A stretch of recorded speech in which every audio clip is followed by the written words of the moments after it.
বন্ধুরা, আজকে রান্না করেছিলাম আলু, শিম, পেঁপে, কাঁচা কলা দিয়ে শিঙি মাছের ঝোল।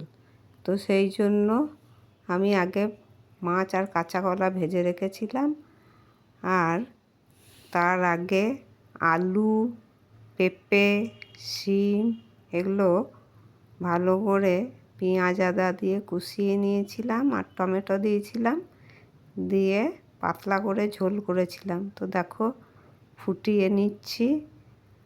তো ঝোলটা দেখে তোমরা জানিও কেমন হলো। শরীর ভালো নেই, তাই এই পাতলা ঝোল করেছি।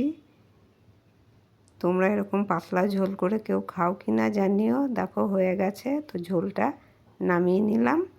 এতে পেঁপে আছে, আলু আছে, শিম আছে, কাঁচা কলা আছে, আর শিঙি মাছ আছে, আর টমেটো দিয়েছিলাম।